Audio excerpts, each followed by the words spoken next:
My goodness. And there it is. Wow, get the pin to go.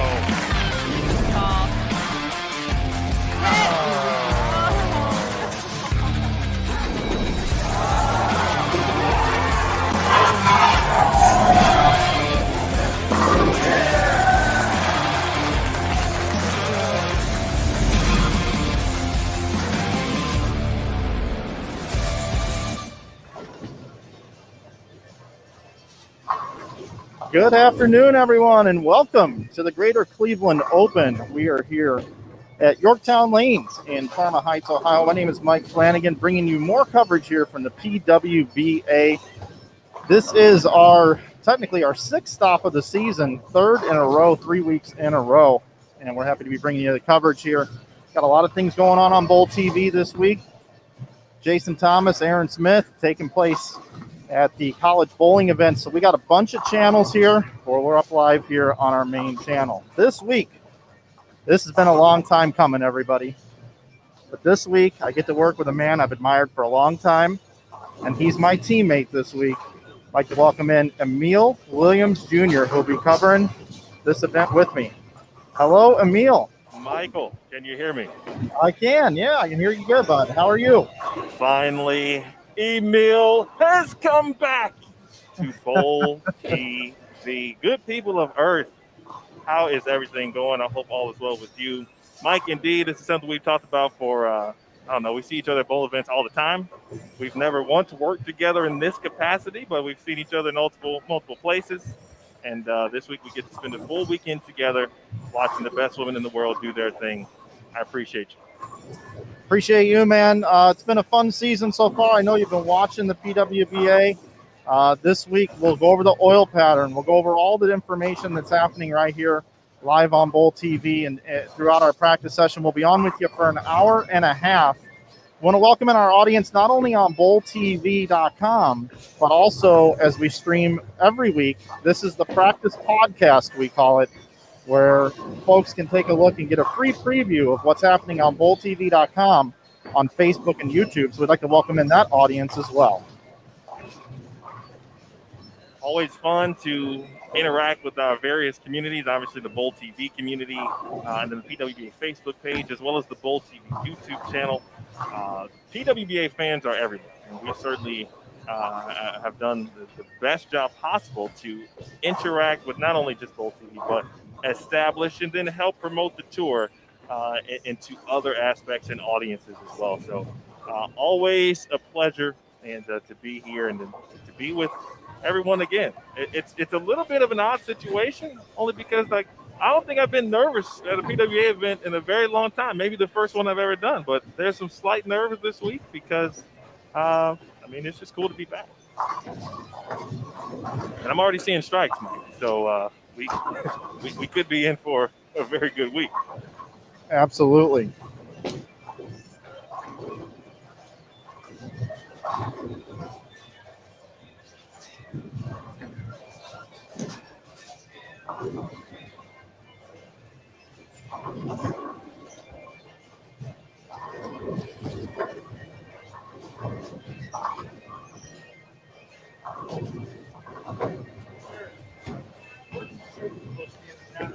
Always good people in the chat. Everyone across the world letting us know when an item may be slightly off. So shout out to the PWBA Bowl TV chat. Everyone who has joined that group created by Chris Pulliam. CP, man, I see you. Thank you for that note, by the way. Quick hello to John watching on Facebook. Emily Eckhoff. Hey, Em, how are you? This is Emily's week, by the way, too. Multi-time ISC champion. So we talked about, Mike, the intercollegiate team championships, intercollegiate singles championships taking place in Spectrum Lanes, Wyoming, Michigan. Aaron Smith and Jason Thomas are there as well.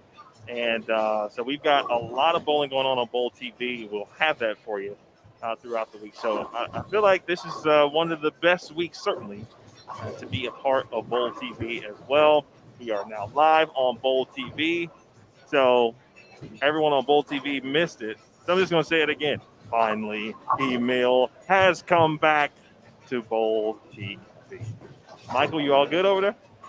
Yeah, I'm building a couple graphics over here, just making sure everything's working fine. As every time we turn everything on in a new bowling center, just want to make sure it's all working well. On bowltv.com, we got 5 total channels for you here from this event. We got about 17 channels live right now on bowltv.com. So happy everybody's with us. If you missed the announcement, Emil and myself will be bringing you the coverage this week, as well as we've got our comrades working the ITC championships, and they got a lot going on there as well. So I'm going to bring up our oil pattern here in just a moment as we take a look and see how the ladies attack this week's event. I've also got some notes from Nick Hoagland. I'll also bring some ball reps up as well. We'll full screen.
While we work to get you a quick look on the oil pattern, which we will talk about here in just 1 second, I'm simply just going to start out by saying thank you to the Bowl TV community.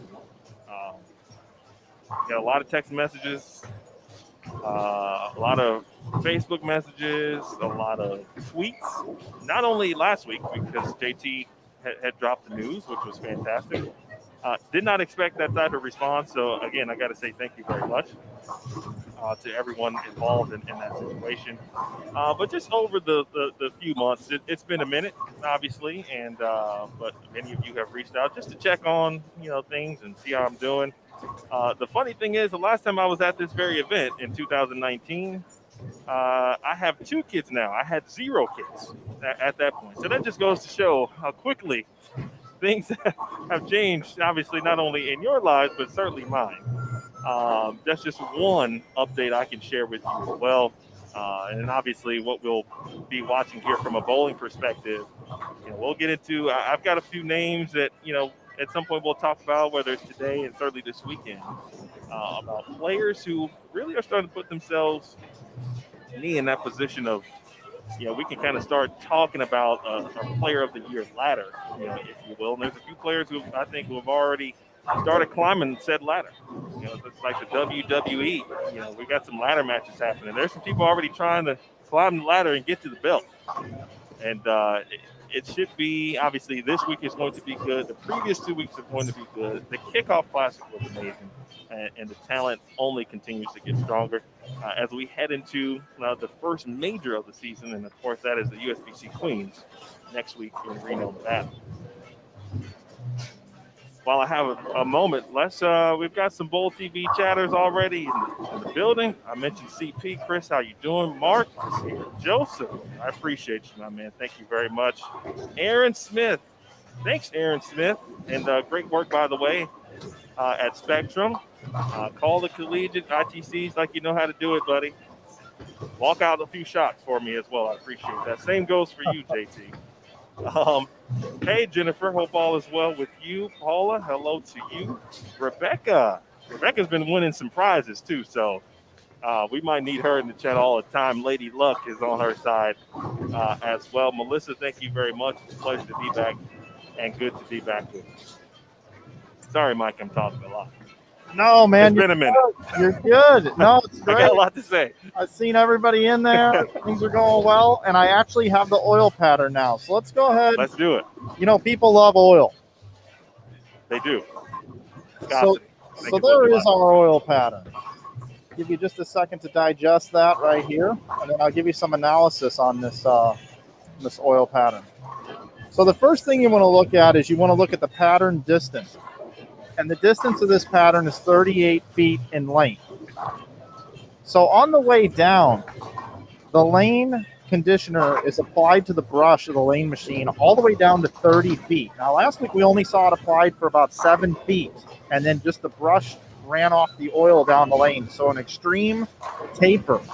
This week, the pattern is applied to 30 feet, and then it buffs just whatever's left on that brush to 38 feet. So much further down the lane.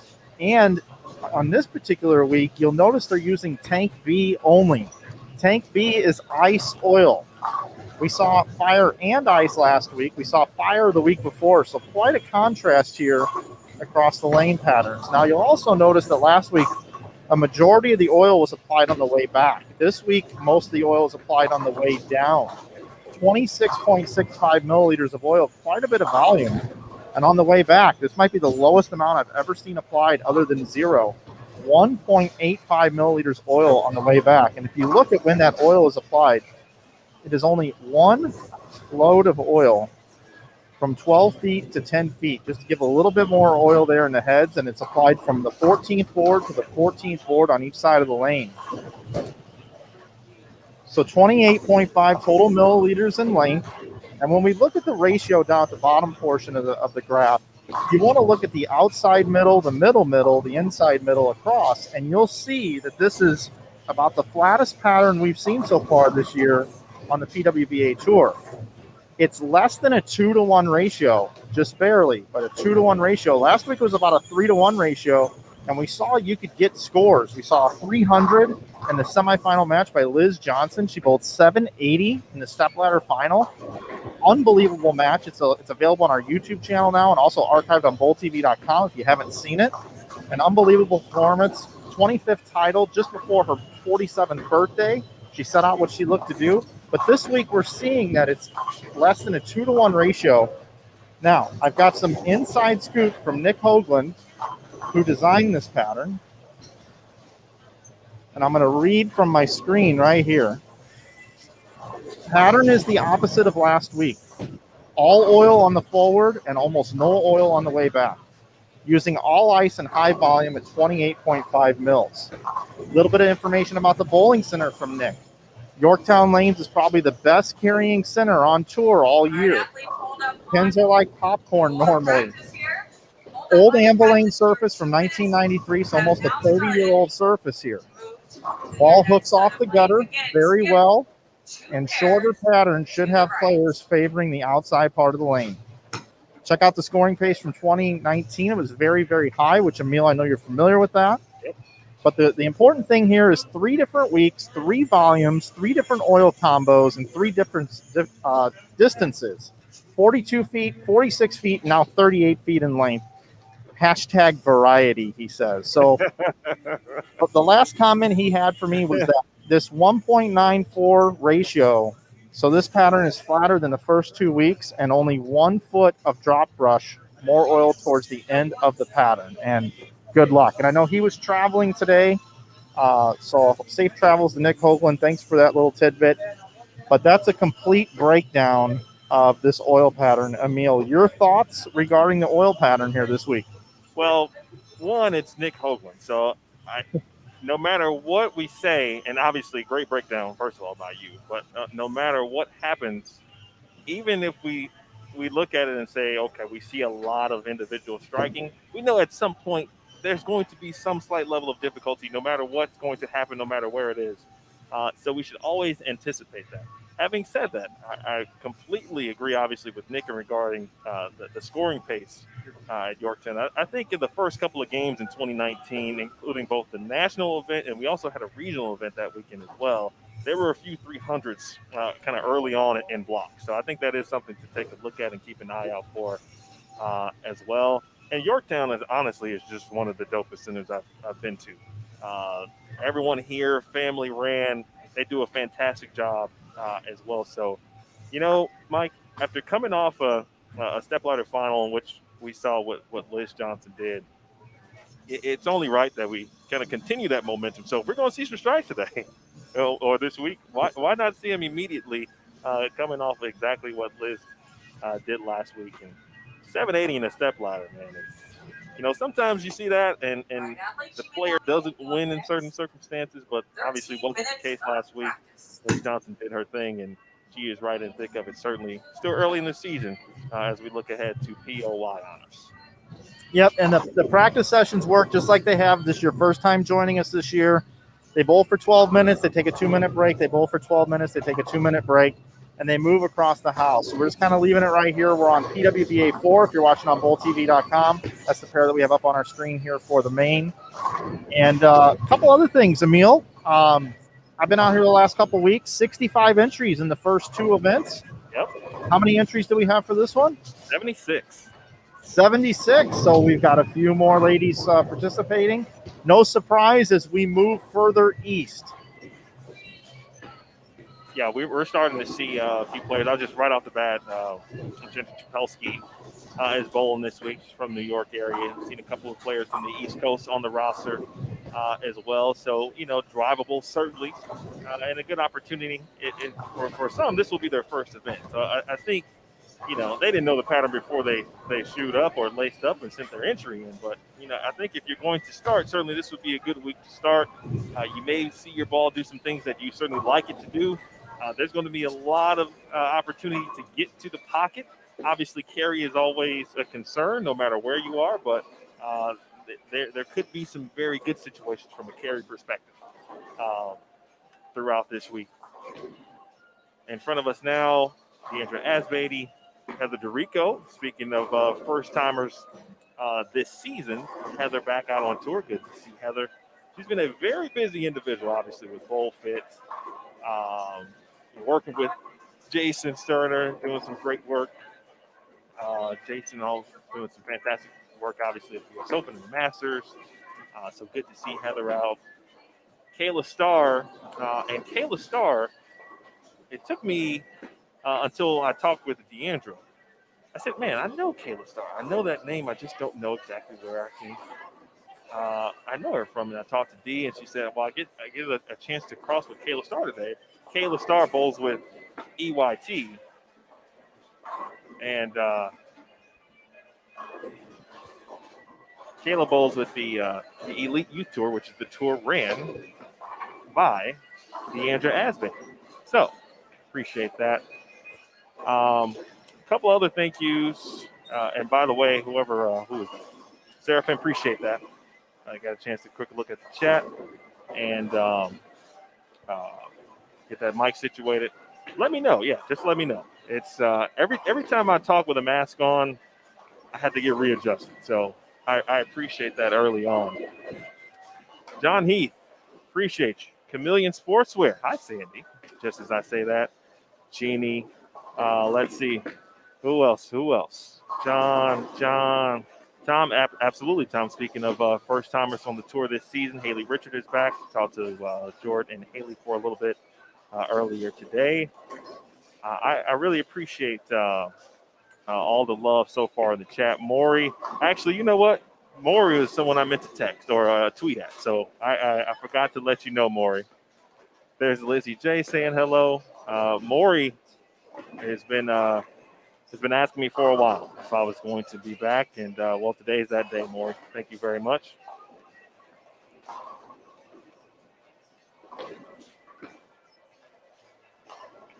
Barbara Jean is in the building. Hey, Michelle, how are you?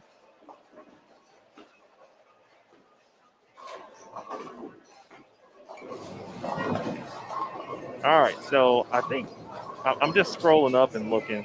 Hi, Melissa.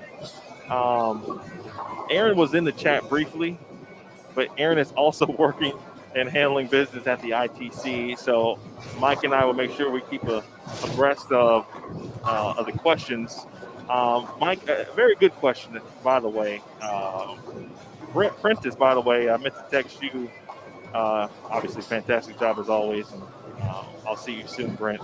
Mike, if you don't mind, from the protocol perspective, for those like me who haven't been out on tour yet, Can we briefly just explain those again? And I think as things change in various states, obviously across the country, people may have that continued question on if anything will change here. So, what are the protocols thus far on the PWBA Tour in 2020? Yeah, so there's no spectators allowed in the building. Everyone that is here has the COVID test prior to coming to the event, whether they tested last week at the event for this week or coming in. So I know, Emil, you had to test as well to be able I did. to come in. Better safe than sorry is kind of how things are out here on the PWBA Tour. They want to make sure that the ladies are protected and everyone involved are taking the best protocols as possible. And also state to state, the laws are a little bit different. Some are stricter, some are not. So out here on the PWBA Tour, everything is taken very serious. Tennille Milligan, our Director of Operations and Tournament Director, all the way up to Flag Bowl at the USBC, just taking a very safe, precautious approach at being able to have the tour back this year. The last thing we want would be to have some sort of outbreak that you've seen in other professional sports with certain teams. Last year, several NFL games had to be delayed or not played at all. So we're just looking to create the best environment possible and play things as safe as possible, as we are still not out of this COVID-19 pandemic as of yet. But things are looking up in certain regards, and I'm sure as soon as it's safe to do so, the masks will come off. I know I'm looking forward to getting the mask off as much as anybody else, having to commentate and talk throughout the entire event and be in the building the entire time. It was 16 days in Reno for the Masters and the U.S. Open. I had to have a mask on the entire time. But you know what? I'm used to it, and I'd rather keep my life than complain about having a mask on. And that's just my personal perspective on it. And I know that people smarter than me are the ones that are making these decisions, and I trust in the decisions that they're making.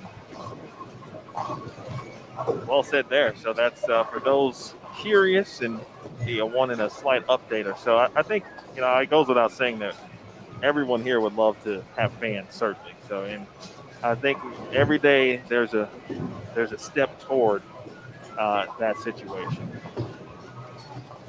Absolutely. And live from the PWBA Greater Cleveland Open practice session.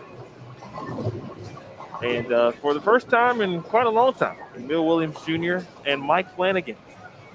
But not the first time for Mike Flanagan. No, but I will say, getting on the plane for this one, and I love my man JT, and we have like our little bets on air, and we talk about who we like, and all those sorts of things. And of course, Aaron Smith, getting me with the movie references and having a great time working with Aaron, of course. But I got to say, we've never worked together, Emil, and it's about what's in front of us, not us goofball commentator guys. But we both share a passion for bowling. You also went to Lindenwood University. I got to meet you when I was in St. Louis. That's where I'm born and raised. You're being from Chicago. So we got the Midwest guys here this week covering PWBA. And I got to tell everybody here as well, they love Emil out here. I mean, I watched 3 or 4 people come up and say, Emil, I forgot your gift. Hey, Emil, I forgot your gift. Hey, Emil, how you doing? Oh, give me a hug, Emil. Like, what am I, chopped liver out here? Well, I'm glad you said that, Mike, because let me just be the first to tell you how great of a job you have done thus far on the tour. Having said that, that is just simply, Mike, and I believe you know this as someone who has been in this industry and covered events as well. The rapport and the relationship that you develop essentially when you spend really 13 to 14 weeks with the same people each and every week, you start to talk about things outside of bowling. There may be some pre-existing relationships, and then there's some that you create over the years. And it was good to see, and still is obviously good to see everyone. To be honest, I didn't even know how to greet people. I didn't know if I should hug them. Are we doing fist pumps? I wanted to make sure I was, in the proper frame of mind from the safety perspective. But it's really nice to see, not only see the players. It's fun to see them, obviously, from the vantage point of watching them live stream, of course. but it's another thing certainly to see them in person, and I certainly feel that obviously also from the fan perspective as well. And again, we look forward to that day where we'll have that interaction with everyone here. Uh, and Mike, as I continue to watch what's happening on the lanes, I've seen a couple of things. I've seen some gutters. I've seen some balls hooked very early, especially on the right side of the lane, and go Brooklyn. And we've seen several strikes. So I think the first 20 feet, obviously the heads are going to play a very significant role in the scoring pace. How those hold up throughout a 6-game block might be the difference in what we see throughout.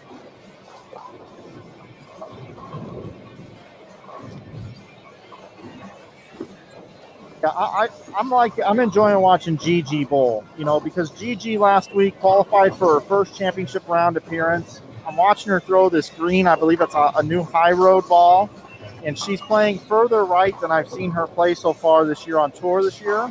And I'm really liking the shape and the look that she's got. The last shot I saw her throw on the left lane, she left a 10-pin, but had a messenger come flying across and take it out. So remember, the further the players are to the right, and typically lower rev rates on the female side of things, it's just the way that it is, they can't create as much power and as much, there's another messenger we just saw from Sandra. You're going to see playing the outside part of the lane with that increased angle into the pocket, pins bouncing everywhere. And as Nick Hoagland told us, some of the best pin carry we will see all season on the PWBA Tour. So it wouldn't surprise me if we see a lot of high scores this week, a lot of players playing extreme outside part of the lane, and it's going to be all about dialing in that ball reaction with the proper equipment. I think we're going to see a lot of the ladies stay right on top of the same line and ball down. And I'm really interested in seeing what Shannon Polhowski does this week to build off of what she did last week. She made her championship round appearance last year. Not a lot of lefties out there. And she's also starting to get real comfortable with urethane from out. So I'm interested to see what she does. I talk about her every week because it is a story. The left side of the lane, lefties versus righties. People love to talk about it. But Shannon Polhowski finally makes a championship round appearance this year. And we're looking to see if she's going to continue to do so. Yeah, that's a great point, Mike. And, obviously Shannon is someone who has had success, a lot of success on the PWBA Tour. And everyone points to certainly the number in the win column. And sometimes you can't always point to that. And when you're out here every week and doing what she does, and to be honest, I really thought she would make the show last week for a number of reasons. And, we can talk about what's on the lane. But coming off a national championship as an assistant coach with Nebraska, and obviously a place that she attended as a player, I thought that she would certainly be – it kind of had that little extra motivation to make the show and bowl well in the place that, obviously she's called home for a very long time. You mentioned Gigi earlier, and Mike, just the steady and continued. I won't even say steady now. I think the climb is fierce at this point for Gigi. Making the show, winning a couple of regional titles, obviously, in the last few years, and now making her first national show, getting that under her belt, and shot 300 last week as well, did Gigi. So, just a big time jump for Gigi. I had a chance to catch up with her just a few minutes prior to practice beginning, and she said, the difference so far for her, to equate it best would be, there's not a lot of noise for Gigi right now when she's bowling, meaning that we're not talking about crowd noise, we're not talking about because there's no fans, there's no noise. We're just simply talking about, everything that may be running through one's head when you're a rookie and trying to figure out lane conditions week to week, trying to make sure that, your reservations are proper everywhere you go, all of those things. And now it's just quiet for Gigi. She's a bit more even keel and able to attack the lanes in that way. And I think, obviously, that is certainly shown in her performance thus far this week or this season. Yeah, she's definitely super talented. And, the other thing that I like about Gigi is she's doing things in bowling now. She's getting some outside exposure. Mm-hmm. She was on Ellen's Game of Games. Yep. She was interviewed by Robin Roberts and went bowling with Robin Roberts. Yep. On Good Morning America. Yeah, so those are the sorts of things we need in bowling. We get a lot of those armchair quarterbacks or Monday morning quarterbacks, so to speak, saying what should be done in bowling. Let's take a look at what is being done in bowling. And this young lady is a spokesperson for bowling, and it was so cool to see her bust through and make a show last week. And she had some amazing words for future athletes. CDB will be joining you on the call at the end of this event, our championship round, which will be on Saturday. She asked the question, what is some advice you'd like to give someone out there? And it's incredible. You got to go back and watch it. So it looks like we got some bowling getting ready to start back up again here. There's Birgit. Brief 2-minute break. Congratulations to Brigitte as well. Of course, married. And we've got that 76 number, and that's being talked about in the chat. I'm trying to remember in my time. I don't recall what the highest entry number that I've seen in my time on the PWBA Tour, but I think 76 would be right up there. I think we've had a couple of 80s. I think.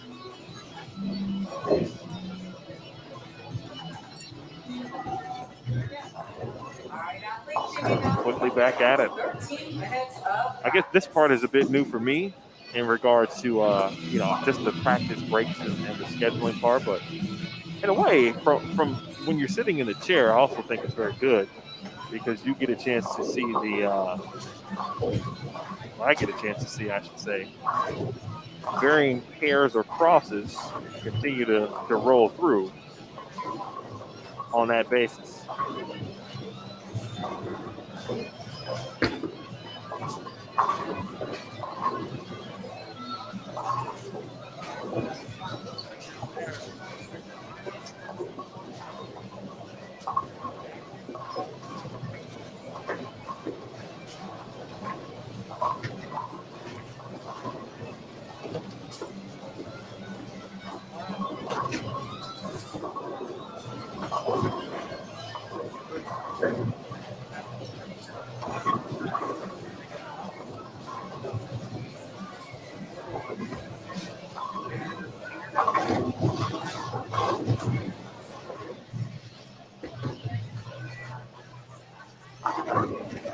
Hi, Barry, appreciate you.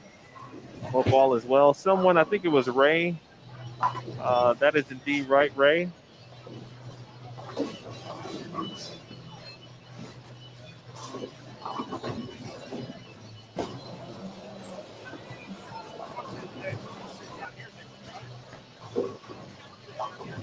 Ray, that is indeed correct, my friend. The last time I was here in Cleveland, I had 0 children. We had one on the way, but we had 0 children at that time. Now we have 2. And so obviously with a whole year, we didn't get a chance to talk to you via COVID, of course.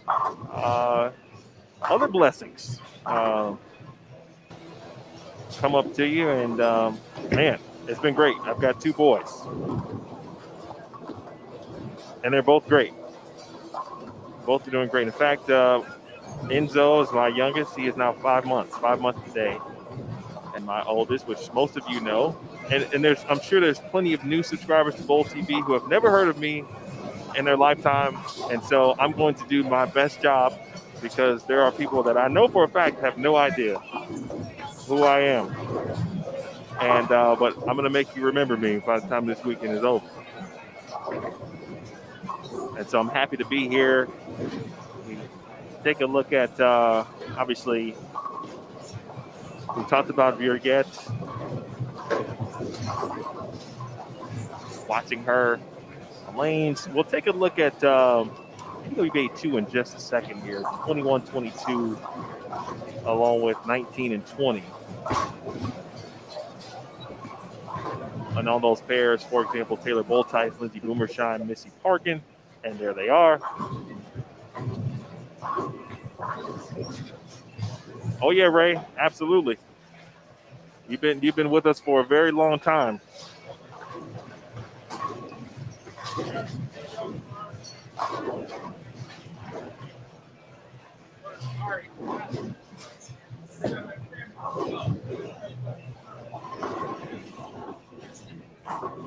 That's a really good shot there from Lindsey Boomershine.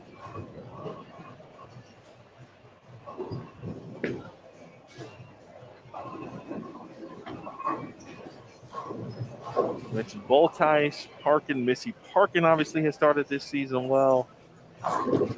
I know, Mike, you mentioned at some point, I don't remember which event, but just what Missy and Drew and all the things that they've been involved in, from buying a new bowling center, the varying pro shops that they have. So, in many cases, it's just not what's happening on the lanes and in the season, it's what's happening off the lanes as well. Thank you very much, Barbara. Appreciate that. Saw a lot of love for we talked about the East Coast and being closer to the East Coast. We are here in Cleveland, Ohio. By the way, Yorktown Lanes is the center. I know someone asked that earlier. Kara Mangiola, who has bowled, I think, a few events already this season. And she had bowled a couple in 2019 and a few regionals as well. And you could really see the talent level there. And it's one of the things where you start to see players and, okay, you see them with another event, and all of a sudden, they just keep building. They're building on their own experience levels. And that understanding the learning curve is most of the time, I think, fairly severe. Would you agree with that, Mike? When you come out on tour, and we've got a lot of great rookies. This might be the best rookie class I've seen so far, my time on the PWBA tour. And that includes 2015 when almost everyone was a rookie by default. Yeah, didn't Stephanie Johnson take that one home? She did. They're really good rookies, obviously. But this crop here, this class here is very significant. And it's been great just to kind of watch them navigate what's happening week to week. And this is only, of course, overall the 6th event technically, but the 3rd event of the second swing, if you will. And another week to learn, another week for us to learn as well.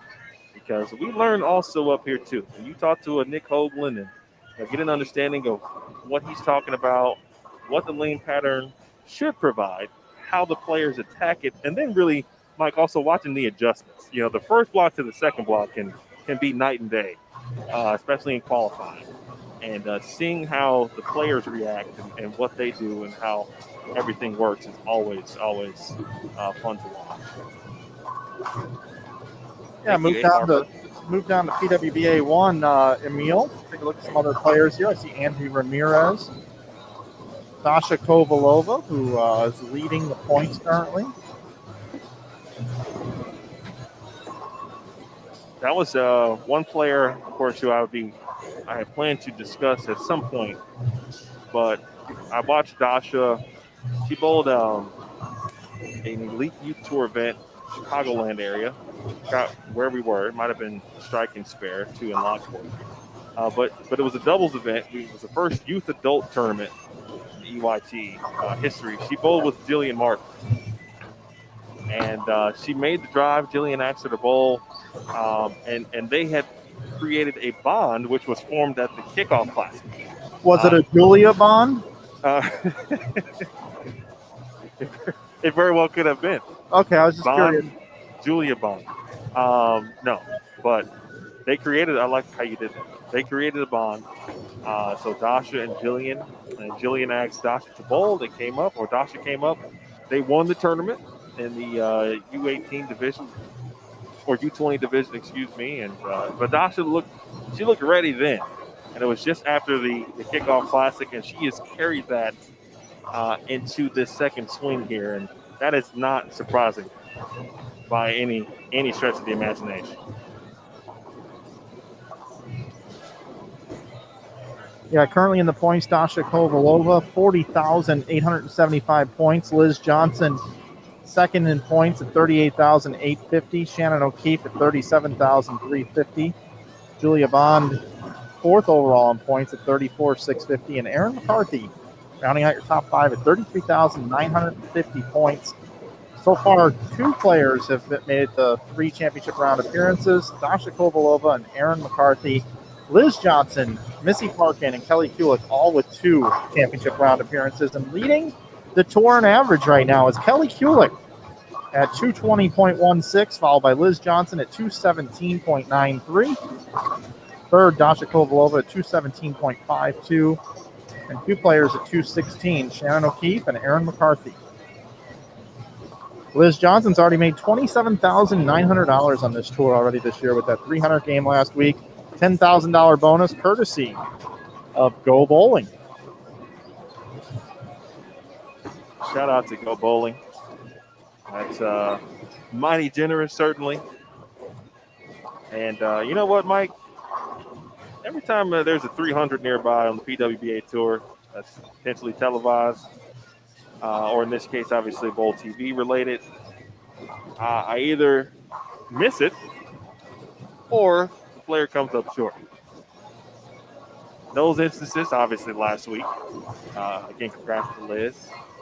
2019, Dasha Kovalova, 300, the Louisville Open.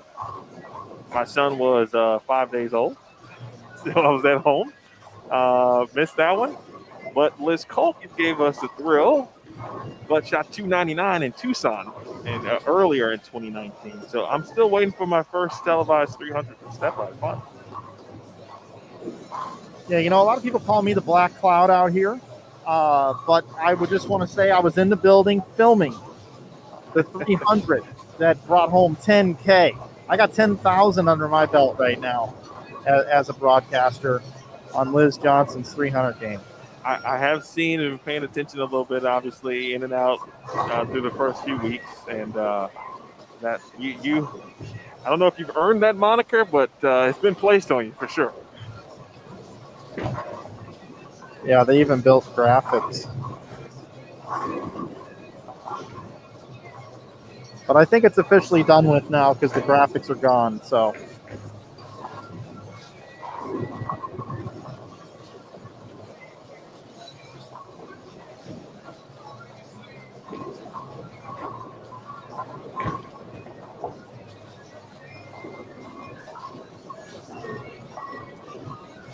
I know we have a lot of folks watching on Facebook and on YouTube, our free practice podcast here. But if you want to watch actual competition here this week, there's our Greater Cleveland Open Bowl TV schedule. Official practice session, of course, right now. Looks like our dates are off on this graphic I got here. But that's okay, because we're gonna fix that by talking through it with no problem whatsoever. Today's actually May the 6th, everybody. So I need you to just pretend like April 29th is May the 6th. Everything else is perfect. And then May 7th, Friday, May 7th, that's tomorrow. And then Saturday, May the 8th. So we'll get that corrected. However, we will be back tomorrow morning with our opening round of qualifying at 11 a.m. And then back again at 6 o'clock for 6 more games of qualifying. And then we're going to cut it down to the top 32. And that's the format out here on tour. Then we're going to come back with 32 in the morning at 11 a.m., all times Eastern. Back at 3:30 p.m. for the top 12. And then we'll be back at 7 o'clock for our step ladder finals.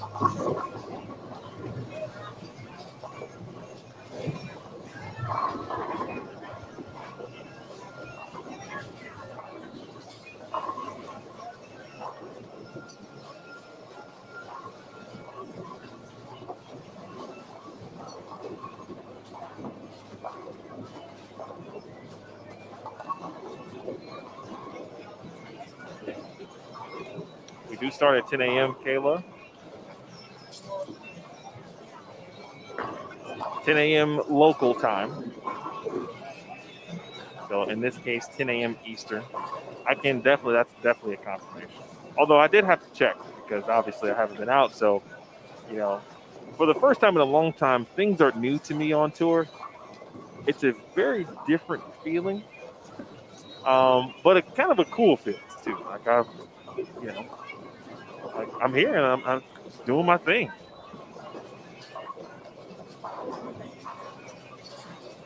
For the folks in regards to the video, notice that, taking a look at it, and certainly going to try to have that, whatever it may be, handled by the time qualifying begins tomorrow morning.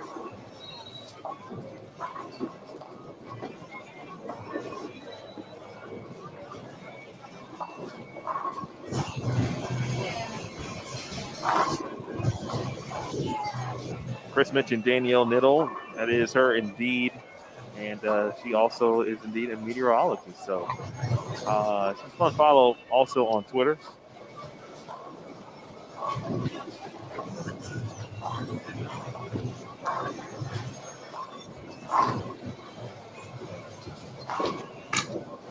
And just like that,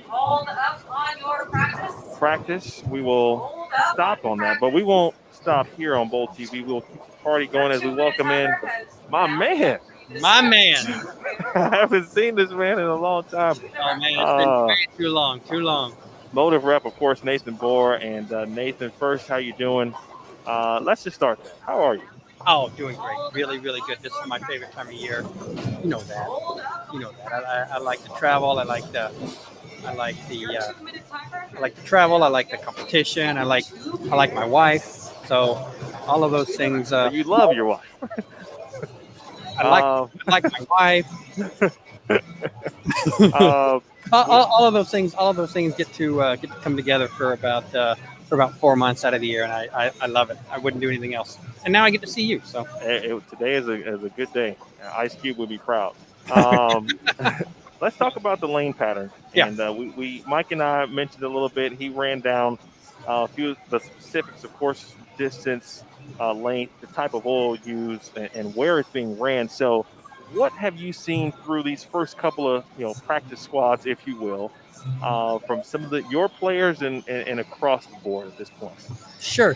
Well, first of all, looking at the oil pattern, looking at the applied oil, all that kind of stuff. It's the most oil we bowled on so far this year, and I'm pretty sure that includes the events in Dallas. But definitely, out of the first 3 weeks, it's the most oil they bowled on, and it's ice. So it's the slickest of the oils that they've been using. So it presents a different challenge than last week for sure. Last week was a bad surface with a whole bunch of fire.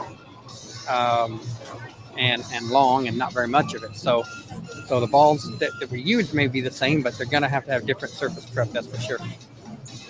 Any ideas without giving too much away, obviously, but just from a general perspective, what level of surface do you think you'll foresee, bringing out the Abalon pads and handling business there? Yeah, sure. Well, for all of the ball reps, the other companies that may be coming on and watching this at the end, or the players, I'm going to say I'm using 180 grit on all of the bowling balls. But no, I'm not. I was about to say, bro. No. We're 800 to 1,000. I think I took some shine off of 1,500, but like I said, this is a different event because more oil. It's still a bad surface, still an old synthetic original Amberlane surface, I believe, and so they hook in the front, and then they can get kind of squirrely down lane if they're all to do the right thing to the front. So put a bunch of oil by PWBA standards on a bad surface, and don't run it very far down the lane. You've really got to control a shorter part of the lane. So that's what we're trying to do. We're trying to get something to. You must wear your face mask at all times. Over your nose. I apologize. Hold on. No, it's okay. Just pause for a minute. Yeah, sorry about that. All right. It's just about getting the ball to read the right part of the lane so that we can see the shape of the pattern show through, because most of the shape is between 5 and 10, maybe 5 and 12. So if we've got something that goes too long, it misses that spot. So we got to make sure we got something that sees it early enough that it will read it but not get off of it. Let me ask you, how important is it, this particular pattern? Because again, I know you've seen a fair share of strikes so far. Yeah. But how important is it not to be fooled, especially probably early on the pattern as well, and kind of anticipate what you need to anticipate to make sure you can continue to string them if that's what's happening? Sure. Well, practice is normally is notorious for kind of faking you out one way or the other. So you got to kind of learn how to decipher what you're seeing based on the field, based on the format, number of games, all that kind of stuff, number of people on the pair, and kind of see how you feel like they're going to play. So, and then you add on to that there aren't any spare balls going down lane today, or there's very few. As I see Aaron throw a spare shot. So you kind of got to temper your expectations. You got to see what's on the lane, and then really be open to what might happen later on when you're crossing pairs, you're following people one game and not the next game, and so. Yeah, it like I said, it all comes back to controlling the right part of the lane. If we control the right part of the lane in the front, that's the part of the lane that's going to change the least. If we can control that part, we can make moves off of that and hopefully be able to strike across the house. Last question for you. Keep them coming. Okay, all right. What from an equipment perspective? Just again, what are your players Sure. at this point? What has been looked pretty well, maybe even great for that matter, and obviously keep it in mind. We know it's practice. We know some things are going to be different. Yeah. Slow response. Slow response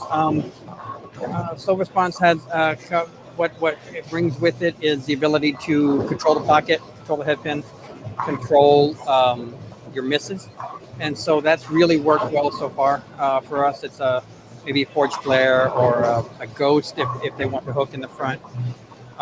Or a venom shock, just stuff that isn't too angular, stuff that doesn't have super high RGs, so that we can get a good read and see the ball make the motion that we want to see it move, want to see it make. Perfect. Nate, I appreciate you. Yeah, that's funny. I did that on purpose, by the way. I don't know if you. Well, you've got to. I had to do it to Mrs. Bohr. I had to do it, and I know your mom and I are tight. I'm only getting one Nate just because I haven't seen you in a long time. All right. But Nathan, I appreciate you, my guy. Yeah, thank you guys. You're welcome. That is Nathan Bohr, ladies and gentlemen, with Team Motive here each and every week on the PWBA Tour. We thank him for his willingness to obviously discuss what he's seeing on the lanes from his point of view, player's point of view as well. And I think something to keep in mind for what he talked about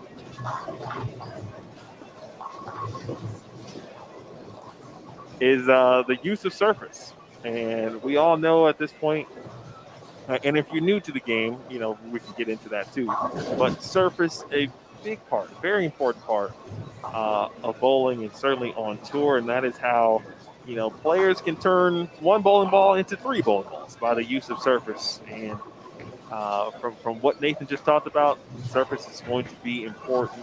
You mentioned 800 to 1,000 in many cases. So I talked about it a little bit earlier. If you can control the first 20 feet, and he kind of confirmed that, because the fresh is giving you the sense and the ability that striking is going to be at a premium. So how do you continue to strike as the blocks can move on? That's going to be the question, certainly, and one of the answers we'll find out. Joe, that is correct, and that is who you are watching right now. Actually, that's Abby Ragsdale. There's Amanda Vermillier. And how about Amanda? Amanda, if you don't know Amanda's story, she has been through various surgeries, brain surgeries, a Nebraska legend, Junior Team USA, Team USA, and obviously went through personal struggles in regards to the surgeries, battled her way back, and is really having a very good kind of kick off to this second swing. So I'm just very proud to see her bowling at this level. I'm very happy for her and her family in that regard. There's Erin McCarthy. Of course, we know Erin, and we've talked about her in that sense. She's been in the limelight so far this year as well. Certainly on the lanes and obviously off, doing a great job as a frontline worker, as a nurse when she is not on the lanes as well. All of the stories that these players possess each and every week, always fun to bring you those and the updates, of course, as well. Brianna Clemmer, since she was brought up in the chat, I talked about the rookie class, and she's certainly one of the top players in this very rookie class that we have mentioned. We've seen her, we've seen Taylor Bailey, we've seen Abby Ragsdale. I know there's several that I haven't mentioned, of course, and that's just because they're leaving me at the moment from a name perspective. But Brianna Clemmer is going to be a a very good player. She has the ability and the chance certainly to be a great professional. She's already very good in my opinion. She's got a chance to be great. Speaking of Brianna Clark.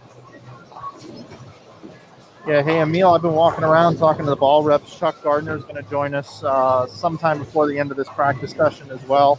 I talked to Matt McNeil, and Matt McNeil said, there's a good look out, but if you get out to like 2, 3, 4, which is pretty extreme, the ball wants to hook really early. You need it to read, because if you start to move left when you're that far out and you throw it out, it's very easy to throw it past the break point. His words were, "This is not a house shot. This is not like a house shot. Do not expect, just because there's a shot out, that they're easy, or that you've got this easy attack from outside. Sure, it helps you with your angles, but they are very, very tricky. You can see washouts, 2, 4, 8, 10s, 2-pin combinations very easily if you get it going too far left or right. See a shot there by Erin McCarthy. She's more in the track area. You look at Diana out to the right. So a couple different angles of attack, pretty consistent with what we've seen so far this year on the PWBA Tour. Also, Emil, I don't know if we've talked about this or not yet, but 20 titles up for grabs this year on tour. The most since certainly the relaunch of the tour as well. And let's see if I can remember from memory all of our champions already this year. Looks like we had, well, before I get to that, Chuck Gardner's going to join us. Okay. Hey, Rob. Well, that works. Hey, guys. Chuck, my man, how are you? I'm awesome, man. Hope you are. I am. Let me just tell the good folks in the chat that Chuck came up to me, gave me a hug, and said it was fantastic to see you. And I thank Chuck for that, because he probably really did miss me. But he's just that kind of guy. And I think everyone knows that about you at this point, Chuck. And if they don't, I'm here to tell them that you're a fantastic dude. But I really did miss you. I appreciate that. I missed you too. Chuck, this lane pattern, we were just talking about it. It can give you the sense that obviously there's strikes, but it's not easy. How do you keep that in the mind of the players as you look to make moves and adjustments to keep them on the top of their game as the blocks move on? Now, that's a really great point, because there are going to be some pairs that are really scoreable, and you have to keep in mind that this is a pretty flat pattern. It's a lot of volume, but it's only 38 feet, so keeping your angles straighter is going to be important. Using balls that are rollier and less violent. I would say probably 60 to 70% of the girls, maybe even more, will be throwing symmetrical balls, because the ASIMs are going to be so quick when they see it. But the girls that like to flip it a little bit to the right, like Birgit and a few other people like that, they're going to probably throw ASIMs because they want to make sure it catches. So I think their mindset has to be that shot making is still going to be at a premium, and make sure you take advantage of those really good pairs, because there are going to be some good scores. And but I don't think it's going to be across the house, because it's going to be very much influenced by how the players play them. If you could give that advice or some advice, and obviously not only to your players but the rest of the field, I mean, how would you attack the lanes to make sure that everyone has success throughout a block? Well, I personally believe in big symmetrical bowling balls and playing in the 7-8 to 4-5 zone and camp out there. And when the ball won't go through the pins anymore, just ball down a little bit. And don't get crazy chasing it into 15, 16 through the arrows, because I think that you're going to have designs are going to be your best friend if you do that. I think it's really important to use the angles and keep the angle straighter through the front, and use the angle that'll catch it every single time, so you have complete control of the pocket. And even if it doesn't go through the pins every time, and you leave a 4-pin and a flat 10 back to back, make your spares and let's go on. Talk to me just briefly, and I'll let you go after this one. Obviously, I haven't been out, but I've been keeping an eye on things. But if you can talk to your players, some of the successes, and some of the things that they've gone through these first couple of weeks, and even through the Kickoff Classic. But what are some of the things that have been great and that you've seen from your staff this season so far? Well, I mean, I think our staff is a very nice mixture of experienced players and really, really young ones. We have Brianna Klimmer and Taylor Bailey. They're both bowling for Rookie of the Year. So, I think, we've already won twice this year with our team. Dasha's got to win. Shannon's got to win. I really miss. We're going to miss having Shannon here this week because obviously, if there's bread and butter out there to be buttered, this is her bread and butter for sure. I agree. Yeah. Not that she really needs bread and butter, but she's going to be with her girls. But I'm really pleased that the veterans of the staff are really doing a nice job helping with the young girls, and that the veterans are bowling really well. I mean, Liz Calkins bowling really well, Missy's bowling well, and the young girls. And Brianna's made both cuts, and the both events she's bowled. I think in the top 10 finishes both weeks too. So she's bowling really well. Taylor made her first cut this past week. So I'm really pleased. They're just a bunch of nice girls that are eager to learn. And, Eric's done a really good job with, out here helping me. He's got a great eye. And I just think that they're going to continue to grow and get better. And we have these group chats and stuff. It's really cute to watch them talk back and forth to each other. And they're just a good group of girls. But I will tell you that Storm and Motive and the other brands have great groups of girls too. And there's just a bunch of talent out here on this tour. And winning out here should not be taken for granted because these girls can flat bowl. It definitely looks serious, Chuck. And, we've been out here for obviously a long time. You've been out here way longer than me overall. And where would you rank? And I'll get you out of with this. Just right now, the times you've been out on the PWBA Tour, since 2015. And if you want to take it back further, you can. The talent level overall in comparison to previous years. I think it's the best it's ever been. Without a doubt, I think it's the best it's ever been. We have some of the young girls that have shown so much promise over the last few years. Dasha and Daria and Verity and Diana, they're all starting to become real great players. And, even having Liz win her 25th title last week was so cool. I think it's harder to win now than it's ever been. And because in all reality, I truly believe there's 25 girls this week that could win this tournament. I really think there's 25 girls that are certainly capable of winning this tournament. And then the rest of them are learning and they're trying to get better, and it'll be their turn soon. But there's a lot of talent out here. Chuck, I appreciate the time. I'll let you get back to it. Thank you so much, and good luck this week. Absolutely. Thank you very much. That is Chuck Gardner, Team Brunswick in the building, talking to us a little bit about obviously what he's seeing from his players, staff, and everything that has happened thus far. And you heard it. Mike, you may have heard that, and I'll get you back on in just a second as we, I believe we moved on down to PWBA 1, I believe. Well, there's one pair that is not bowling currently. There we go. There's Daria. All right, let's bring Mike in. And Mike, from I asked Chuck, I don't know if you heard the question, but I asked him about his staff and, just kind of catch me up to speed, if you will, on, what he's been proud of the most about his staff. And then he also talked about, obviously, every staff and the talent level. And I asked him, where does this talent level rank overall right now this season in comparison to previous years? And he said it's the best he's ever seen. Would you agree? Well, couple things to think about here. First of all, yes, okay, I see where he's coming from. But this is the first season that 7 brands of Brunswick has been seen on the PWBA Tour. So, yes, he's right.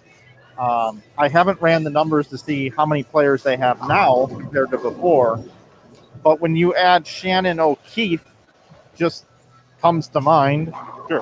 who used to be with Chuck before with Deviate, right? So they've got that history. You add a southpaw in Shannon Plahowski, and then you've got a plethora of other players as well. Clara Guerrero now, Sandra Gongora. You picked up some players here. So yes, it is the strongest. But one thing I've noticed from Chuck over the last few weeks, and Eric Kraus when he's been out as well, and Valerie's husband John, is, and Daria is taking herself to the next level. Looks like we're having a little stream issue here, so I'm gonna head back over here. We will get that worked out. But I do see a little more energy from the Brunswick brands with the newfound expanded team. And I see a lot of teamwork and a lot of camaraderie. You know, you got Nathan Bohr out here, who we talked to earlier. He's got like 3 or 4 players in the field every week. And it was a couple weeks ago in Minnesota, late in the tournament, he had Maria and Aaron were first and second, which was cool for him. But he's got a smaller staff to manage. And he communicates with them more often because it's a less amount of students to the teacher, right? Just like in school. But I have seen that the Brunswick team has got a little more passion, a little more fire, a little more communication amongst each other as well. And then, of course, you know, you've got the Storm team as well now with 900 global players able to throw Storm and Rotogrip now, everything going under one roof in Utah. So when it comes to the bowling ball brands, which are the sports teams kind of in our sport, there's a lot of good things happening with all of them right now. Absolutely. And let me make sure I clarify. I'm referring to the talent level of the tour as a whole, in comparison to the talent level as a whole in previous seasons, not specific to staff. I did ask him specifically about his staff because I just wanted to know what he was proud of and what they've done to this point. And then I asked him separately if he could rank, so to speak, this talent level overall across the board versus previous years, just to make sure that make that clarification. Yeah, well, you've got everything. You got legends, right? You got legends making telecasts too. Mm-hmm. You've got, now that the tour's been around for a while and ladies have been able to make the decision to come out here and bowl it. I believe, what is this, year 6? Is that right? I believe Liz Johnson was the player of the year the first 3 years. Shannon O'Keefe was player of the year for 2 years. There's been no other players of the year, so this is year number 6, if my math is right. That is correct. So you've seen now ladies being able to have the opportunity to come out here and bowl. So now you get to see several youth movements. You know, you say rookie of the year was Stephanie Johnson, right? Year number 1, because there were so many eligible people. Then you saw collegiate seniors graduate, come out, try the tour. The ones that could compete, cash on a regular basis, have stayed. Some have gone on to take on full-time careers, bowl a stop when it's near them. Well, we've seen that happen now for 4 years. Plus, we had a skip year in there with COVID where we missed a year. So, yeah, absolutely. I believe it's the strongest talent pool that we've seen since the relaunch. So I would agree with Chuck. But I also I love these manufacturer teams out here because the manufacturers support this tour in a big way, not only from a sponsorship standpoint, but from a employee standpoint. You know, they don't have to send 2-3 reps, you know, and now granted Motive has a smaller team, so Nathan's out here handling things right now, but these other teams, you know, they're sending 3 people a week, 2 people a week out here to support this tour. This is a big deal back at the home offices of all these ball companies. Could have said that better as we get to let's see. Mike, where are we going?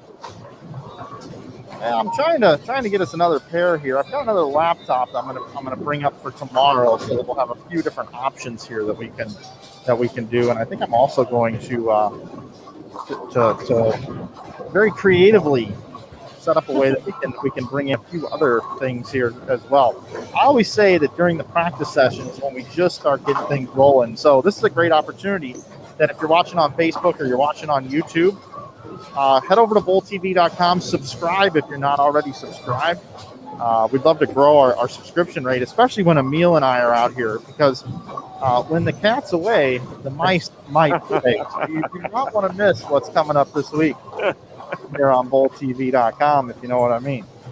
I would second that notion. If you haven't already subscribed, be sure to do so.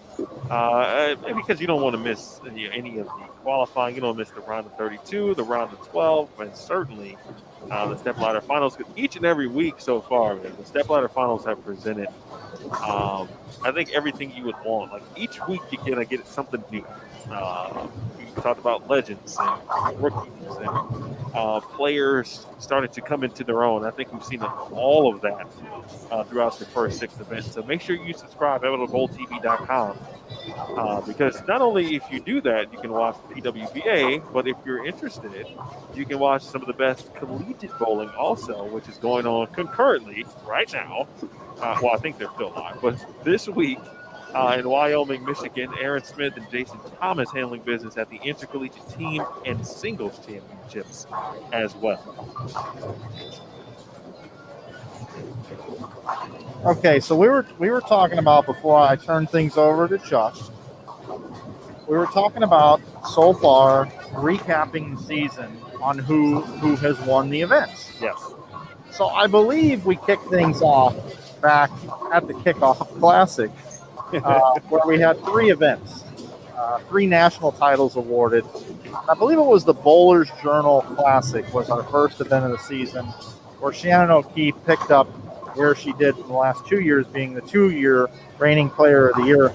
Also not in the field this week, we need to say. She's coaching the McKendree Bearcats this week as her job duties call. Now, I believe she had an option on whether or not she was going to participate. She could do either or, and she chose to be with her kids. So kudos to Shannon on that. So she won the Bowler's Journal Classic, and then we followed it up with a big win by Brianna Cote in the ITRC Classic. Got her second win on tour, Emil. And when you win a first one, it's a great accomplishment. But when you win that second title, that means you've arrived, and it wasn't a fluke. It's confirmation that you belong on tour. And just to confirm that before you continue on, when Josie Barnes won her second title in East Hartford a few years back, she said almost the exact same thing. Obviously, the first one means a lot, but it's one of those things to where, all right, to be able to stick around, it's that second one is utterly important. I know Brianna wanted that, and had been in many situations, had opportunities, things didn't go her way, and she got it done in Arlington. Yeah, and then we moved on to the Hall of Fame Classic, which was the combination of all events, and it was Julia Bond who broke through and won her first title. And many have compared Julia Bond to Liz Johnson with the way that she delivers the bowling ball, very simple game, straighter attack, and Julia's bowled well thus far since the Kickoff Classic. And those events took place in January.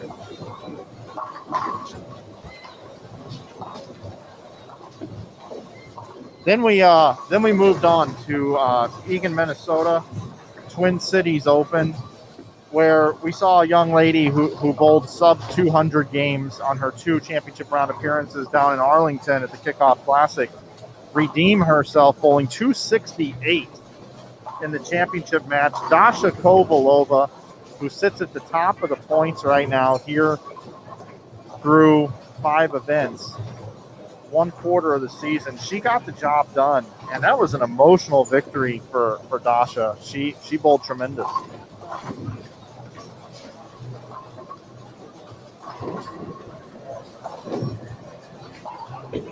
Then, of course, last week, Kelly Kulik was your number 1 seed at the Lincoln Open. We had 2 Hall of Famers in Kulik and Liz Johnson. Liz Johnson, the 4 seed, with 2 Cornhuskers. If you didn't see the show, it's available again on YouTube, or you can check it out in the BowlTV.com archives. Liz Johnson defeats Kelly Kulik last week and bowled 300 in the semifinal match against Gigi Mason. And, of course, also the other Cornhusker making her first appearance this year in championship final, Southpaw Shannon Polhowski. at home in Lincoln.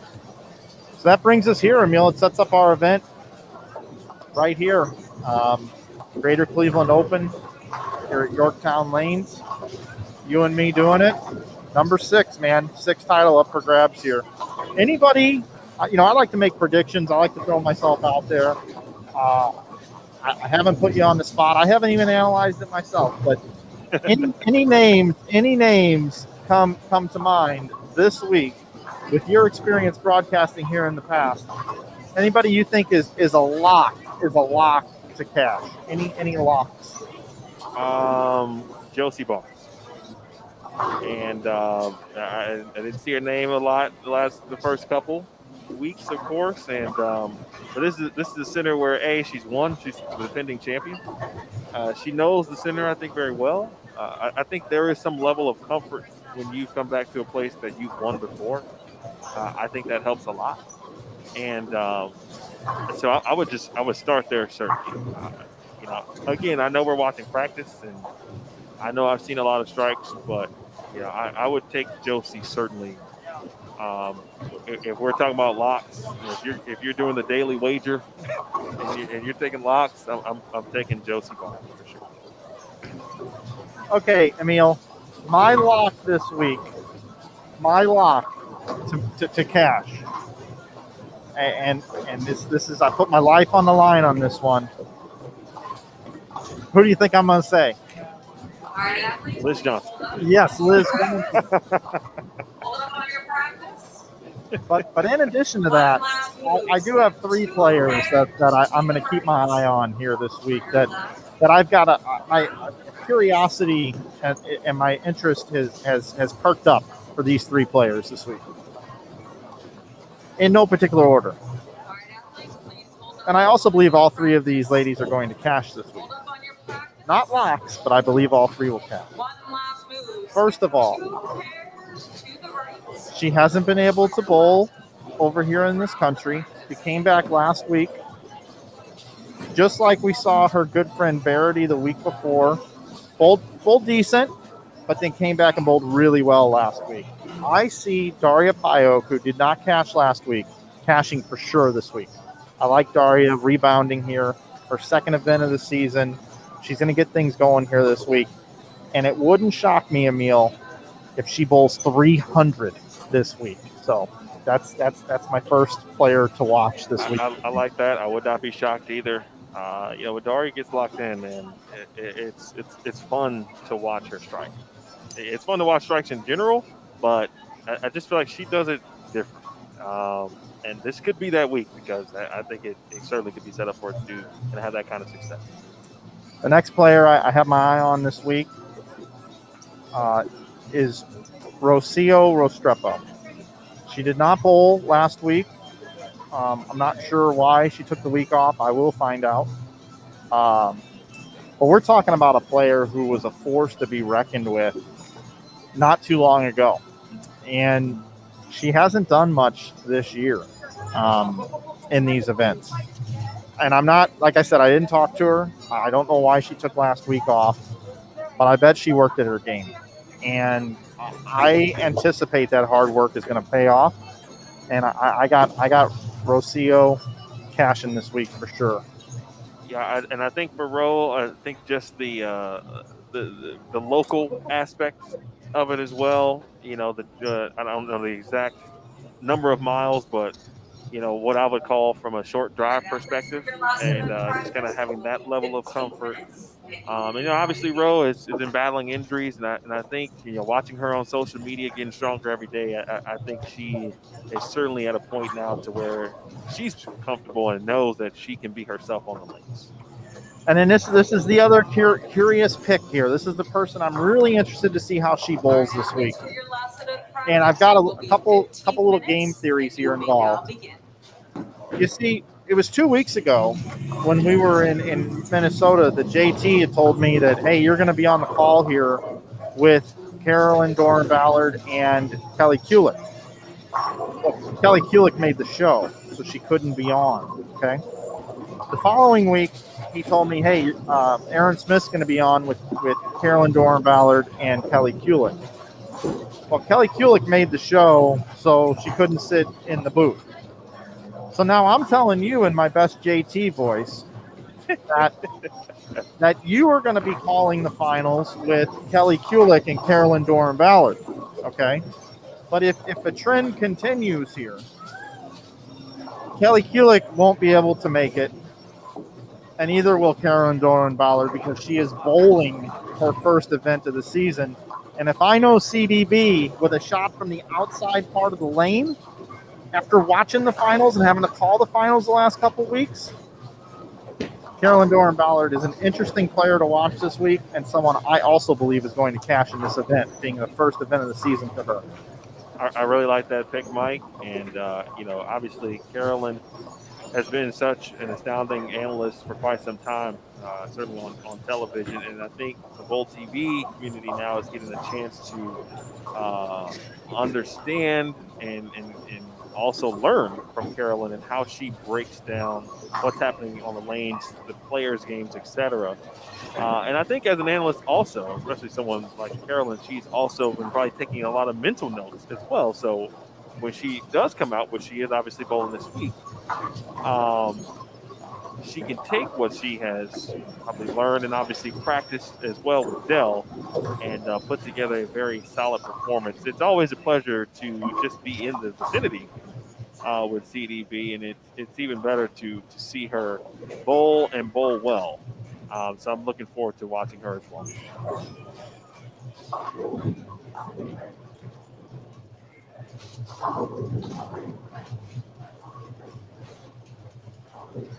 It's one of those things, Mike. We don't get a chance to see CDB every day, or every week, I should say. But when you have her, it's just like you got to cherish. You got to cherish that gift, and so looking forward to seeing her. I think one of my favorite memories, my time on tour, involves Carolyn. And in 2016, I believe, pretty sure, she made the TV show, for the Rochester Open. And at the time, the format was a little different. We had a group of step ladders, and so essentially players were kind of divvied up via seed into, like, just say Group A, Group B, and then basically they would bowl one another, and that would determine the final two spots for the TV show for that week. Top two seeds automatically advanced after the round, and CDB had to show up in the 10th frame to earn a spot on TV. And Mike, if you could have put me back when I was 13, watching CDB at her legendary status, and then seeing the emotion that instantly followed, it was amazing. That is one of my finest memories of being on this tour, and so we certainly hope to see that again. Yeah, I've moved us over to that bay right now. We're going to get a chance to see how Carolyn's playing the lane. You see her there on the left side of your screen, just stepped out of screen. She'll be throwing a shot here shortly on lane 23. You see Matt McNeil down there repping this week. Just to tell everybody who the ball reps are here this week from the companies, Matt McNeil leads the ladies team, as I've been told. He's here with Jim Callahan and Sean Ryan. Over for Brunswick, you've got Chuck Gardner and Eric Krause are both here this week. And then for Motive, we got Nathan Buller is here as well. So, and we appreciate those guys always coming in and spending time with us on our broadcast, giving us information, also willing to give me information to then give back to you, the viewers. And if you are watching on Facebook or on YouTube, this is going to be the last reminder, because we'll be going off the air here within the next 5 minutes as practice will be over, that if you want to watch competition, you want to watch this week, and you want to continue to watch the other 15 total titles, including this week we have at stake this year on the PWBA Tour, make sure you subscribe to bowltv.com. It's a tremendous value, and Emil and I would love to be here with you all weekend long and talking some bowling with you. And we want to give a shout out to everybody that's been in the chat. I've been reading the comments in there. Thank you for all the love that you've given us and for all the knowledge that you also share with us inside the chat. I see a lot of picks in there agreeing with my three players to watch. It's going to be a fun one here, and I'm looking forward to a little bit higher scores from from what I believe is going to happen. Yeah, no doubt, Mike. Strikes tend to bring out, I feel like, a different side of players. When a player, and I'm putting myself in this position as someone who has competed at a decent high level, not professionally, but I think anyone with some competitive juices, if you've got an opportunity to strike and your ball reaction is suggesting that you can do this and you feel like your execution is good, generally speaking, the arm swing gets a little loose because you might have a little area to play with, and that can give you more confidence. And so imagine that times 76, which is the amount of entries that we have this week. So it could become a very high scoring situation, or it may not. Who knows? Here's two of my players, by the way. Here's Daria on the right lane right Yep. there. We're going to get a look at CDB right here. Now, I think she drifts a little right, if I remember correctly, because I don't think she's playing that far in. I think she can drift a little right. Or she's a little further in than I thought, and through the face. CDB, you got to get a little right of there. Move a little right. Although this is practice, I'm sure she's been all over the place. I haven't been honing in on exactly where she's been practicing, but I like her chances this week. I think she's hung. My bad. I would say, if you're thinking about it, this is pretty much the end of the practice session. So, at this point, maybe looking ahead to where she may have to play later in the block. And so, again, from a note-taking perspective, there's always an opportunity to learn. And, if you watch how the players kind of go about their business, you can learn a lot from them simply by watching what they do, even from the live stream perspective. Daria bowling awesome. I also see Taylor Bailey over there, made her first cash last week. It'll be interesting to see if she can bounce back and get back-to-back cashes, trying to build some confidence in her game. Higher scoring can build confidence. But there is one other glaring stat this week to me before we wrap things up here that is interesting. 65 players the first two events, we cashed 32. 76 this week, we cashed 32. That's a little more of a discrepancy in the cash number. Yeah, there's going to be a few players left out. And so, when the strikes are falling, hopefully the carry is good, because it could be a bit of a difficulty to get to that 30-second spot this week if the scores indeed are high. One other player to note, and John just mentioned it on Facebook, Diana Zavyalova obviously bowled well last week. She was very happy with her performance, but she has been involved in just bad luck the last couple of weeks, from not receiving her bowling balls from a luggage perspective in Minnesota. The last week, for those who saw on social media, they had her, Daria, and Verity had a hotel reservation mix-up on the hotel's end. And so they didn't have their stuff when they got back, and that was the thing. And then, unfortunately, on the way home last week, Daria and Diana on the drive home, unfortunately, then made contact with the deer on the road. And so it's been a few things from that bad juju perspective with Diana. And so, I've seen a couple people already said, that she's not only going to make the show, but win. That would not shock me one bit, because DZ is a player who kind of thrives on that adversity. And she's experienced a little bit of that. And this certainly could be the week for her as well. Yeah, hey, buddy, I got to give a shout-out. I get text messages from different people throughout the industry and throughout our broadcast from time to time. Some very good friends of mine who are also a sponsor of this tour. They sponsor a lot of things in bowling. We've got our sponsor reads over the course of the weekend, and we will get to this to get to this company called BowlerX.com. But I want to give a shout-out to Lee Sant, who's watching today. His wife, Krista, is making her first appearance on the tour this year. I know she's really excited to be here. And, she bowls for Motive, so that's part of Nathan Bohr's stable. And there's a lot of players that are, like we said, the further east we go now, we get more entries. It would not surprise me, and I'm not saying this just because I'm friends with Lee and Krista, but you talk about somebody who really works at her game. I know there's some other players that normally aren't out here that are participating again this week, but I can speak to Krista and her talent, and it wouldn't shock me if she cashes and if she makes a run at the top 12, especially, since she's going to have Nathan's eye so much this week. I already saw him him over there working on a surface with her just recently. Saw that out of the corner of my eye. So good luck to Krista this week. And thanks to Krista and Lee and everyone at Bowler X for the job that they do with sponsoring this tour and being dedicated to the tour.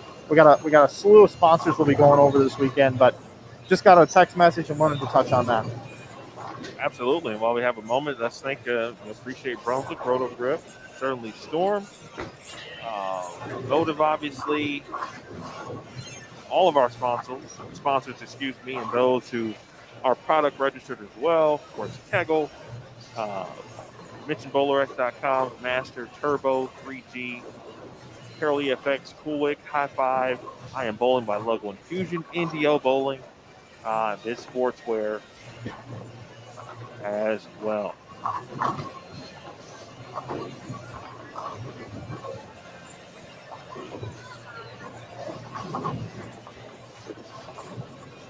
Brianna Cote has been quiet the last 2 weeks as well.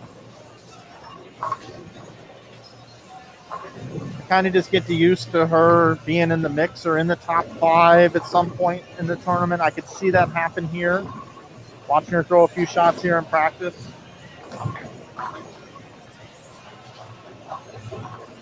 Taylor Bailey's an interesting one too, Emil. I know I talked about her a little bit ago, but Shannon O'Keefe is her mentor and her roommate.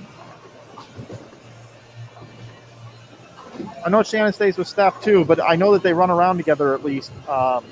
Taylor Bailey and Shannon, and Shannon's not here this week. How will she respond when she has those questions? She bowled 2 pairs over next to Shannon and was over there asking her questions and talking to her last week and did cash. Will that make a difference? I believe no. I don't think it will. Interesting tidbit right there. But, from the young player, from the rookie perspective, and certainly when you're used to being able to kind of lean on that person.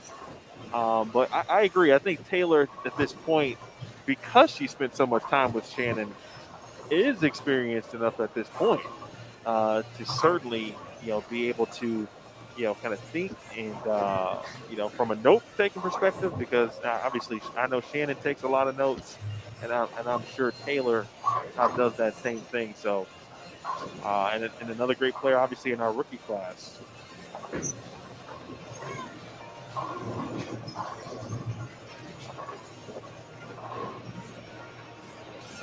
When you go down this roster, Mike, you can almost go every other name or every name and say, this could be the week for this player. Oh yeah, it could be a top 12 situation for this player.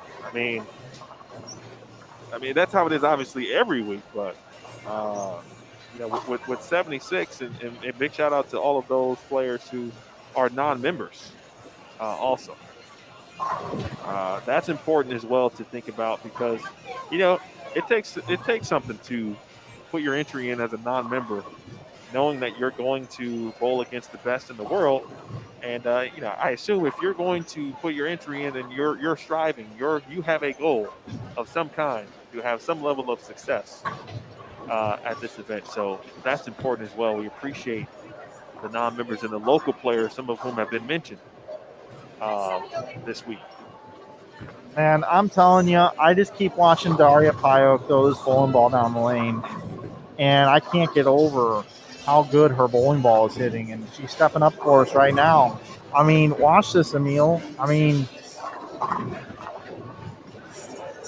Down and through the shot. Those pins have no chance, and if she would have left a 7-pin or a 10-pin there, she might have even got it with the messenger, and she just put her hands up in the air like Karate Kid or something. Like she's going to do the leg kick. I don't know, man. This might be her tournament to lose. We've seen Daria bowl to a point to where she kind of running away as the top seed, and it happened at the U.S. Women's Open a few years back as well, ultimately won by Liz Johnson. But I'm telling you, you've seen it. I don't need to tell you. I will tell you, though, Bowl TV community, if you have not seen Daria and you've been following her story, her and Verity from the visa situations, and obviously they're both here now. This could be the one for Daria. I think the first 3 games will tell us a lot tomorrow night. Thanks, Steve, by the way. Coach K. My man. My neighbor. How about that? I needed to come on down to Utah. Yeah, we'll bring it back here as we finish up the round. But, you know, Steve Klimpkin's such a nice guy, too, that he could be like Mr. Rogers. You know, won't you be my neighbor, right? I could see him walking in, you know, to a bowling center to give a lesson, and he walks down, and it's a beautiful day in the bowling center, a beautiful day in the bowling center. Will you be mine? Won't you be mine? Won't you be my bowler? Hi, bowlers. Coach K here. He changes shoes, get into his bowling shoes. You have to change shoes in bowling, just like Mr. Rogers. I think I'm gonna draw this parallel here, and I'm gonna talk to Steve next time I see him at Smith's or the grocery store or something. We're gonna make this happen. I think the real question is, what color sweater will Steve wear? Probably teal, right, for Storm. Okay. I would think. I mean, that makes a lot of sense, but it could be. Actually, there'd be three colors probably. You'd have teal for Storm, and you'd have the black and the yellow for Wichita somewhere. And I mention all this because Steve specifically called you out about saying how great it is to have you back. You know, so I gotta nudge my man, Coach K. I gave him a lot of coverage at the Masters. He earned it. He was my amateur pick. Oh, he definitely earned it. I didn't give him a favor. It was actually kind of cheated because he's so good. I needed to have a leg up on the other guys. I got to pick first. I picked Steve. I appreciate Steve. Hey, Terry, Troy, and everyone. Thank you all, by the way. I appreciate all of you for the kind words, the warm welcome back. It's an honor to be back. I don't take anything for granted. So I'm as happy as I've been in a long time, certainly. And I get to share it this week with Mike, and I look forward to making some more memories. So, Mike, practice is over. It is. How you feeling? I'm good, man. I think. Are you prepared to take us off the air? I'm ready to do it. You got your paperwork there? You ready to go? I'm ready to go. All right, good people of Earth. Michelle, I appreciate you. And again, all of you, thank you very much. Don't forget, bowltv.com is your place, your home for all things PWBA. We will start competition. Qualifying begins at 10 a.m. Eastern Time. 10 a.m. Eastern Time tomorrow, Friday morning, for the first set. 6 games, of course. We'll bowl 12 tomorrow, 10 a.m. and 5 p.m. So I want to thank the United States Bowling Congress, certainly, all of the members of the USBC board for all they do, the Bowling Proprietors Association of America and the BPAA board, Kegel, the official lane maintenance provider of the PWBA. Shout out to my man, Bill Walters. Good to see Bill still waxing them, as we like to say here on the PWBA Tour. PWBA members, certainly, providing exciting competition to watch. Without the players, certainly, we wouldn't be here. We wouldn't have anything to talk about. And it looks like it's going to be a great weekend. So we thank the players and certainly the Bowl TV community, all the fans of the PWBA around the world. This is not just a national situation, folks. And you all know that. The PWBA is very international, and we appreciate all of you. So from all of us at Bowl TV, for Mike Flanagan, my name is Emil Williams Jr. Thank you, good night, and remember, you can only find this on bowltv.com. Bowling lives here. We'll see you tomorrow, folks.